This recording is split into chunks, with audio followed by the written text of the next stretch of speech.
I would say it's a much bigger risk in business to not have the support that you need to grow your business and actually have a thriving business and one that you're happy with. Hi, and welcome to the Bright Minds of E-commerce podcast. I'm Dana, founder of Bright Red Marketing, and I created this podcast because I wanted to bring you the best advice from Australian experts in e-commerce and e-commerce store owners.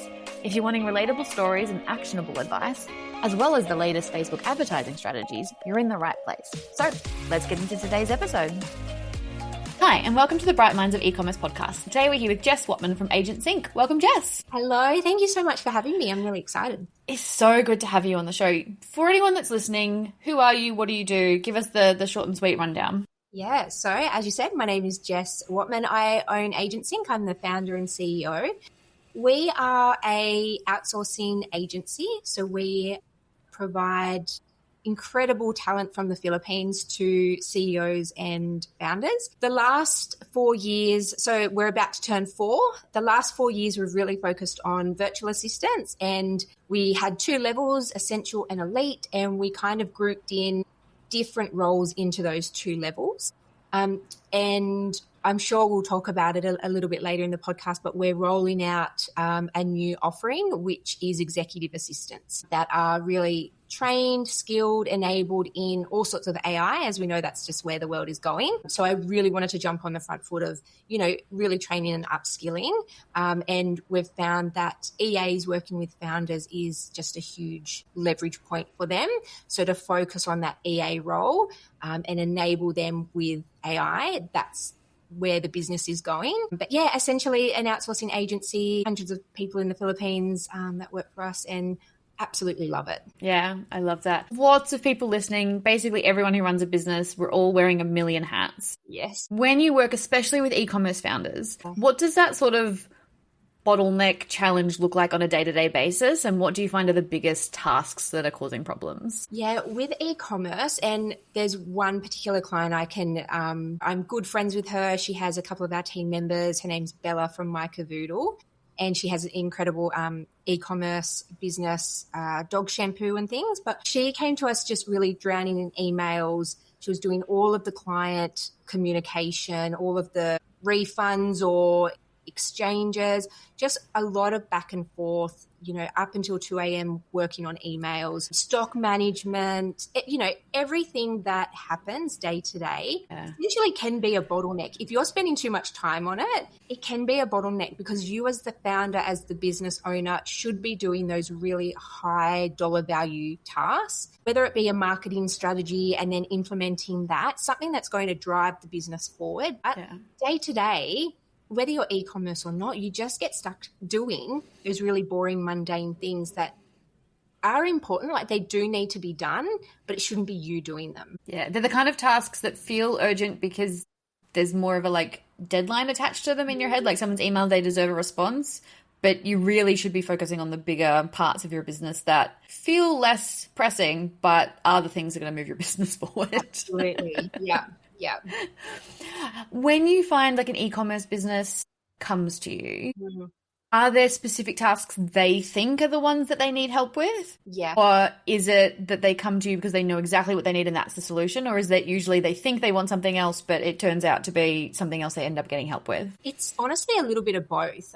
I think all founders have a pretty good idea of what they need help with. Sometimes it is that they want help in a certain area because it's not what they're good at. But realistically, as the business owner, you need to look at your role, what you're doing day to day, and anything that's stopping you from doing those big dollar producing things, everything else should go to a VA or, an offshore person, whether that be someone specialized in a certain area, maybe it's product management or warehouse management if you're stocking your items at a warehouse, whatever it might be, you might need someone specialized in a specific role. But 9 times out of 10, we find that it's that CEO or founder just needing to get rid of all of those things that fill up your day and fill up the night, well until 2 a.m. just doing those things. So we really spend time at the start talking about what you think you need, what we can provide, and how we can put together either the perfect role or go out and find that really specialized role in what you need. Yeah, I love that. I know a lot of AI tools are sort of promising the world at the moment. There's Shopify AI, there's Meta Ads AIs, there's inventory things. There's so many different things out there at the moment that are sort of promising the world, as I said. Yeah. What do you think is the problem with just sort of throwing more tools at the chaos, or just bringing in more tools rather than getting someone to sort of help manage those things? Yeah, it's a problem. And even for myself, growing the business and getting it to a certain point, you look at your subscription list and you go, oh my God, like, what am I doing? And it becomes really overwhelming, the amount of tools that are available. And I know in e-commerce, like, there's just a new one coming out every day and it's meant to do something.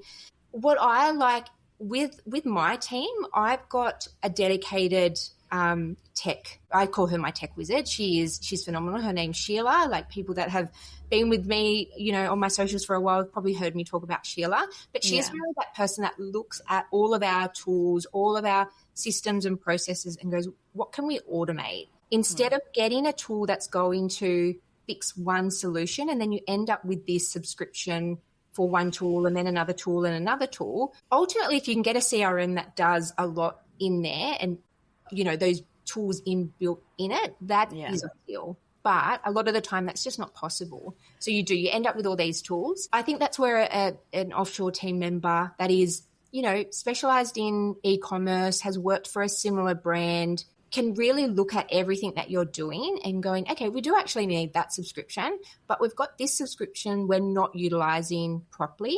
How can this offshore team member utilize it better? How can they add in, maybe you've already got a Zapier subscription, how can they zap a few things so it works better? If you're going to spend the money on subscriptions, like, you need to make sure it's worthwhile and you're not just fixing one tiny little problem with this big subscription that you're not utilizing. So for me, having a specialized team member and back in the day we called them OBMs because it's an online business manager and they're really skilled in that sort of thing, and there's still amazing OBMs out there, but that was a huge game changer for me because I was like, log into everything that we're using. I want you to map it all out. How's it working together? How is it not working? Where can we save some money? Where can we utilize the tools that we've already got? Map it out for me. And then we made a decision on like what we're going to scrap, what we're going to keep. And maybe there was a tool or something that could replace a lot of what we were already doing. I mean, I know I'm guilty of that myself. I know that I try and make sure at least every quarter I go through my subscriptions and tools, check everything, make sure we're using everything, but having someone to actually go do that for you would be amazing. And I know especially for e-commerce store owners, like that Shopify app list just keeps growing and growing and growing, and you're paying for things and you're like, is it slowing my site down? Is it actually doing what we need it to do? Can one thing do all these things? Having someone to do that would be game changing. Yeah. And that's really what we have come up with our new EA package. They're really going to be trained and upskilled in automation and AI. So instead of having all of these apps and tools, can they utilize one great automation tool like Make or Zapier, as well as Claude, and create some of those solutions for the business owner, but then they own it. They've created that solution. They're managing that. And I think that's a huge leverage point for founders is, I know for myself now, I just have to message Sheila and be like, this is what we're changing, or this is the lead magnet we're putting out. I need this automation done. And then it's done. I don't have to learn the tools. I don't have to manage them. I just need to give her the outcome of what we're wanting to achieve, and she manages it. Yeah, I love that. And there is something to be said for, I mean, obviously we don't own Claude, but to be able to own some of those tools and like have them as your stack rather than, we need this software to do this thing and this software to do this thing. It's kind of like it's all in the one place and it lives in its nice little happy place that we own. Yes, absolutely. To an extent. Yeah. You've touched a little bit on like executive assistants, virtual assistants, OBMs. For those that are listening that are like, what's the difference? Can you sort of just like explain the difference between all of these different options? Yeah, absolutely. And it is overwhelming. And I think the term virtual assistant, it gets thrown around a lot as this blanket term. And I was very much so. Yeah, I was very guilty of that at the start as well. What I quickly realized is there is absolutely a time and a place for a great virtual assistant. There are levels though, just like here onshore when we are hiring someone, not everyone is at the same level. So to blanket everyone with the term virtual assistant, we've realised doesn't represent exactly what they do or what they can do. I mean, it almost gets thrown around for literally anyone that virtually helps. Absolutely. Which is so wild in definition. Yes, absolutely. And then for us, when about 12 months ago, we were like, okay, we need to have levels of this for clients to be able to tell us what they need. And we go, okay, this is where you fit in. So we created our essential and our elite package. Within that, though, there are levels. So you could come to me and say, Jess, I need someone to help me with content creation and all of these things. And we would look at what you need. OBM is a term that gets really used a lot in the online space. So a lot of online coaches, they call an OBM, they call them an OBM, but essentially there's someone that has a much higher skill set than a virtual assistant. They're not a task doer. So virtual assistants essentially are really task driven. You can give them 10 tasks to do in a day. If you've got great procedures and they're following it, they will absolutely complete those tasks. The higher level OBM or even someone that fits into that elite package really looks at the task, not only the task that you're giving them, but what's the outcome and can they get there quicker? Or maybe there isn't a task in place. Maybe there's no procedure. You want them to come up with the procedure. They're that bigger thinking, how can I maybe instead of doing this task, how can I create the automation that will do that task for me? So, and then now we have our executive assistant, and that's just a personal preference for us in the next evolution of AgentSync.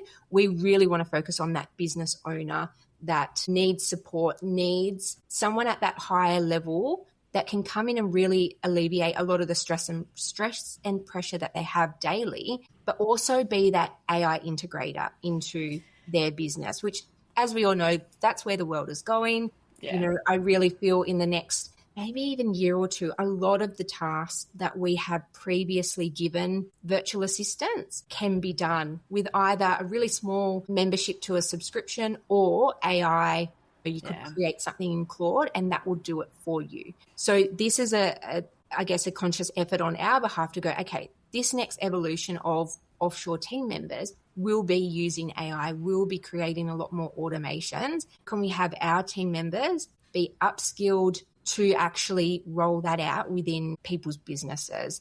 It's really about giving it to someone who can not just do those tasks. Can they create something for that to happen automatically? The next phase of business, and we can see it happening everywhere with how quickly AI is evolving, being rolled out. How can we provide a service that can do that for business owners?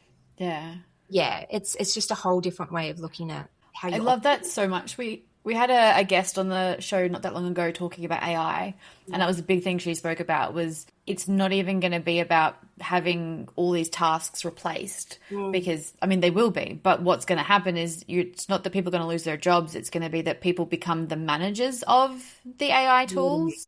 It's going to be finding those things that can be made more efficient. It's, that constant opportunity of, okay, well, I still want to do the thinking. I still want to do the big picture stuff. I still want to have that part of it, but how much of this can I make easier? So I just love that you're sort of making that easy for people to do because I think people are so overwhelmed with AI, regardless of where you stand on it. Like, it is coming, it's taking over a lot of things. It's making a lot of life easier for a lot of people. It's, as you said, like, it's freeing up so much of your time to go do this big picture stuff. It's great that you've now got this thing where it's going to be like, well, you can do this and you don't actually have to do that part because someone's going to do it for you. And that's like, I'd be crazy to sit here and say to you, I have never considered building AI agents and giving that as a service, because that's the way that things are moving. But at the end of the day, if a business owner is stuck in their emails, in their calendar, they're having all these team meetings, they're bogged down with projects and people waiting on them for approvals and all these things, and then they're going to not get offshore help and decide to learn Claude or learn whatever platform is hot right now and build these agents themselves, what's the opportunity cost that they're missing out on for their time having to learn all of these tools, then set up all of the agents or automations, and then continue to manage them and manage not only that they're working well, but producing the output that you want. That's not the best use of a business owner's time. They might save some money, but that's not the best use of their time. They need someone on their team that is going to be that AI integrator and manage all of this for them. Yeah, I think that's such a mentality shift for so many people. Like, I speak to so many e-commerce owners. Obviously, that's what we do. We run ads for e-commerce store owners. But we speak to so many of them and they're like, oh, we're just so busy doing this and this and this. And I think so many of them struggle with that getting out of it and to like actually be a business owner. A lot of people are really stuck in that. For the people that are stuck in that, what's sort of the first things that you think are really good for people to start handing off that are maybe easier to let go of, but also helpful? Yeah, I think even before you get to handing off the tasks, you need to do an audit. So for a good week, 2 weeks, even a month, look at your calendar, write down everything you do in 15-minute increments. At the end of the day, at the end of the week, you would look at that and go, oh my God, like I'm literally spending half the day doing this, 3/4 of this day doing this. What if I spent that on strategy? Or what if I went to this networking event and met 10 business owners that need my service? How much further along would my business be? So yes, you absolutely need to like look at the tasks that you're doing, but do a time audit of your calendar, of your emails, of everything, your day-to-day. Do an audit, and then within that audit, if you've spent an hour, doing a certain task, you actually need to, and it sounds so basic, but I say to people, have a bit of paper or have a Google Doc open and write down, like put a column in the middle and write $10 an hour and $100 an hour, just for, sake of dollar value. But anything that only you can do as a business owner should go in the $100 an hour. So for me, that is doing this podcast. Only I can do this. For me, that's meeting with my accountant. For me, it's meeting with the head of departments to really talk about strategy and business decisions. Anything else that someone else could do, whether they know how to do it or not, it doesn't matter. You write it in that. So if it's clicking a few buttons, in the CRM to send an email, it might seem really quick and easy for you to do it because you know how to do it. You can't be bothered to create the training procedure for it, but you need to write that down in the $10 an hour because someone else could do that very easily. Yeah. And it's all those little things that add up. But I guarantee at the end, if you did that for a week, you would look at that $10 an hour task list and go, oh my God, like what am I actually doing with my life and my business? And you look at that $100 an hour and there might be 3 or 4 things on there and you go, okay, that's fine, but I need to add more things to that. I need to work on a marketing strategy. I need to work on networking. I need to get my face out there more. I need to Here's the list of things I've been putting off because I don't have time because I'm stuck in sending emails. Absolutely. And you need to be having more things on that $100 an hour list that are actually going to move the needle in your business. If you've got too many things on that $10 an hour list, and I guarantee everyone would, yes, it can be a process to go, okay, do we need to actually get an offshore team member to handle this? Now I've got to create the procedures. Now I've got to, and that's where a lot of people get stuck because they go, I can't be bothered, or it's too much work, or what if I train someone up and then they leave and then I'm back to doing it all? Yes, that can happen. That's business. That can happen here, can happen offshore, but you need to identify those tasks and then start highlighting some of them, going, okay, what could we actually give to someone now? How could I create a procedure for it? Is it recording myself doing it with Loom set up? Record yourself doing it and then just stick those Loom videos in a folder, hire someone to just, if you can get rid of half of that list with someone doing it, like you've won half your week back, I guarantee it. Yeah. Yeah, I love that so much. I remember there was a personal development exercise once, and it was like, write down all the things that you spend your time doing, and then all the things you wish you were spending your time doing. And it's just that contrast of like, oh, that's not actually how I want to spend my downtime. That's not how I actually want to do that. I mean, it's a similar exercise. It's what are the things in your business you actually want to be doing that, as you said, would move the needle versus what are you actually doing? Yeah. So I love that so much. It's confronting. Yeah, it's a scary exercise. Yeah. I do recommend everyone does it though. Absolutely. It's one of those ones that you put off because you're like, oh no, it's fine. Like I'm sure it's fine. Yeah, if I don't write it down, it doesn't exist. Like it's not a problem if I don't write it down. But Yeah. it's confronting, but you have to really think about, am I serious about this business? Am I serious about growing it? And yes, there probably is at times that cash flow issue of like, I need to hire someone to give these tasks to them, but also I can't really afford it right now. It's that chicken before the egg. Yeah. And I think this is where a lot of people probably get wrong when they start with an offshore team member. They give a few tasks to them. They've committed to having this team member. Maybe they can't afford it right now, but they spend so much time worrying if they can afford it. They micromanage. They check the work. They think, oh, they're just not up to scratch. I will, it's just easier if I do it and I'll save some money. But then you're back doing everything. You've already spent the money when you could have spent the money and then focused on the things that would bring more money in while they were doing their things. Absolutely. Focus on lead gen. If you work towards in the first month or two bringing in enough sales to actually cover what you're paying for that person, how much better off are you? You're back to square one of cash flow and revenue, but you're actually in a better place moving forward because you've freed yourself up to then continue to make that money. That's where so many people get it wrong. Yeah, I love that. I know a thing a lot of people struggle with the thought of getting help is to sort of make sure it still feels like them. I mean, we specifically work with a lot of businesses that tend to be a little bit smaller, like they're family owned. Like it's very important for them to keep that small family vibe to the business. Yes. Yeah. What do you find makes the biggest difference when hiring someone to keep that so that it still sort of maintains that, let's call it level of friendliness, even though that's not always what it is? You have to put the time and effort into onboarding them properly into your business.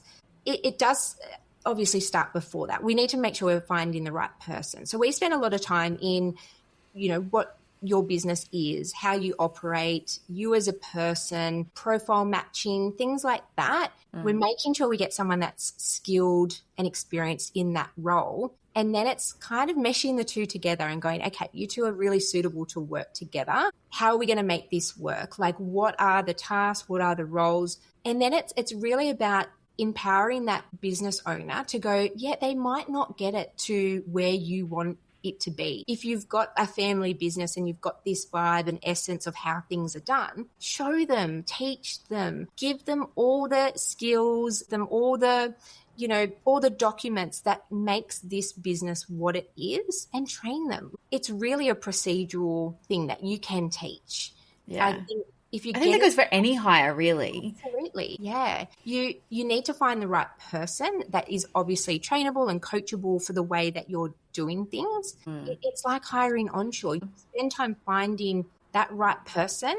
Those little things like brand voice, they're not little, they're big things that absolutely make a company, the marketing is what it is. But that is very teachable. You have to train people, you have to empower them, give them projects that will upskill them in that. It might not necessarily be going out to a client to approve or anything like that, but if you're constantly giving them feedback on the work that they're doing and giving them tips on how to do it better and just having that open feedback loop, they're smart people. They're going to catch on really quickly on what you like, how you like it. You just have to spend that time and energy training them. I think it also comes down to like having that clear idea of what it is you actually want in the first place. Like I'm just thinking even about like my onshore hires, like my girls are amazing. I love them. We've developed this really beautiful company culture, but I had a really clear vision of what I wanted that to look like. So I hire accordingly. We train accordingly. We've built systems and setups and things that are like that. Yeah. And then obviously we've worked with you. We've got a wonderful girl on our team and she has blended so seamlessly into that because we're so clear on what we want. Yes. And like who we're after and what that looks like and the conversations we have, everything that it just goes towards that. So it's nice and easy to like make that work. I think if you don't really know what it is other than only I can do it, yes, it might be hard to get there. Yeah, and I think definitely when you're working with offshore team members, it's really important to remember that if you've got someone on your team and they're getting something to 80% of the way done and you're coming in and still having to check that 20%, make a few tweaks, make it sound like you, that is still so much better than you doing the 100% of the work. And I think a lot of people forget that. They think, oh, I still have to do it, or I still have to check it. Yeah, probably. But you have to do that for any new hire. It might take you 15 minutes to go in and read over it, make a few tweaks, give some feedback. That's better than you spending 2 hours doing the actual task in the first place. And I think that's why my business grew so quickly, is I very quickly went, I don't want to do that. I don't want to do that. I shouldn't be doing that. So I just got all these people doing different things. And then, I check in with this person, approve that, check in. At the end of the day, what's the report on what you've achieved? Here's my feedback. Oh, you're waiting for me to approve this. That's approved. 5 people doing all different things for me is a lot better than me sitting here doing it all myself. Yeah. People forget that. Yeah. I think it is definitely a mindset thing of being able to let some of these things go. But I think once you start to, it's game changing. Yes. Yeah. So much better. And business can grow and you get a nice team and it's wonderful. Yeah, absolutely. I know a lot of people are a bit concerned about the offshore. Everyone's heard horror stories. There's just, people have opinions. Yes. What are your thoughts, feelings for people listening that are a little on the fence of like where to go? I think running a business in general has risks with everything we do. It's how you mitigate those risks and how you deal with it when risks come up. So I would say it's a much bigger risk in business to not have the support that you need to grow your business and actually have a thriving business and one that you're happy with, bringing on team, your revenue is high, your profit margin's high. To not have that and to be stuck doing everything yourself is a much bigger risk for your business than having a team member offshore that is doing some of that work for you. And if you're that scared of it, give those mundane, boring tasks to that team member that there's no risk associated with. So if you don't want, if you think there's a data issue problem and you're worried about your team member offshore having access to your database and they might be able to take the names, take the phone numbers, take the emails, I can guarantee you there's 1,000 lists out there already with their details on it. They're not going to get much money for it. They would much rather have a really stable job that they enjoy. I really question if that is a risk anymore. I mean, whose data got given away in the Optus data breach? Just frequent flyer details. I get calls like 3 times a day now because Qantas leaked all the numbers. Okay. I think I'm in so many data breaches. I keep having to change my passwords. It's awful. But it's there. It is what it is. Yeah. I also think people worry about that team member having access to, login details for different programs. And if that team member's unhappy and they want to leave, they're going to log in and delete everything. There's ways that you can stop that happening. Same thing. LastPass is another one. There's programs out there and you can have these programs for $20 a month or whatever it is that you literally have one master password that only you access. You put all the login details in there and then they use their own password to access everything through that platform. If you're having feelings like they're going to leave or they're really unhappy, you're just getting this sense that something might happen, you can click of a button, stop them having access to that program. Everything's safe. It would be like hiring onshore. You wouldn't go and give the password to your bank or give your new team member your Amex and say, oh, just look after that for me. You wouldn't do that. So there's people do, which is... I'm sure they do. But have a bit of common sense. It's like your business, there's more risk to your business by not having the support that you need, by someone having a few passwords to things that may go wrong. I can tell you with the literally hundreds and hundreds and hundreds of clients that we have through AgentSync, I can name one person that left with a little bit of spite and wrote an email to a client about a situation that they shouldn't have. Never once have we had a data breach, someone getting spiteful and logging into a client's, database and deleting things. It just doesn't really happen much. And I think that's the point of going through an agency as well. Yeah. There's certain measures in place. We do background checks. We've got all of their details. We can do things legally in the Philippines that you couldn't do if you were going direct. Yeah. So there's that as well, but everyone's data's everywhere. Run your business like an actual business, have security measures in place, whether it's onshore or offshore. There's risks in running a business in general. I think you really have to weigh up, do I want to stay stagnant and not grow my business and not have the support that I need? Or do I want to give some boring tasks to a team member or have an amazing EA that can actually have access to my emails? And my EA does. He has access to everything now because I want to be able to text him and go, here's my the login to my Qantas. Can you book these flights for me? What's he going to do? Book a $1,000 flight to somewhere? Great, I'll go on a holiday. There's nothing he can do that will really damage the business. Yeah. And at the end of the day, you have to trust people.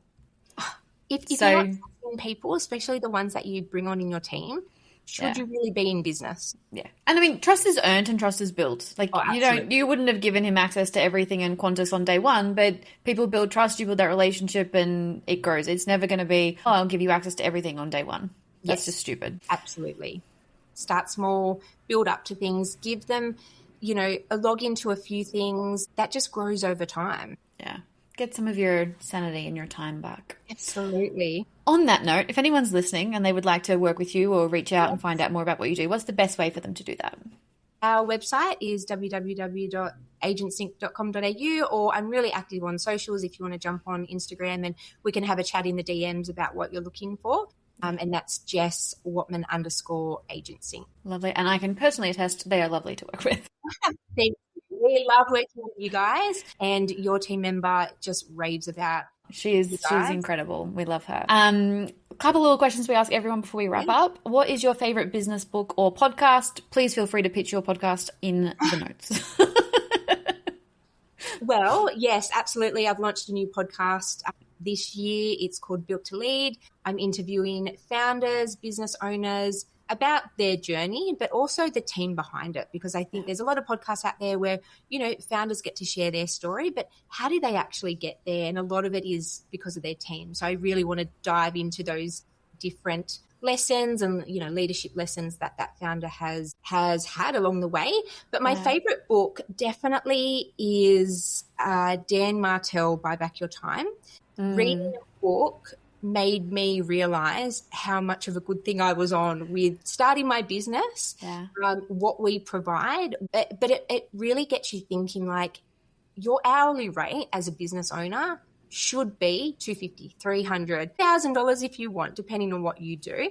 If you're doing anything in your business or even your life that is under that hourly rate, you are crazy. You should be outsourcing your laundry for $50 a week, which buys you back an hour or two of time to spend with your kids. Like, it really makes you think about running a business and running your life and how you could be getting help in certain roles or certain situations in business and in life.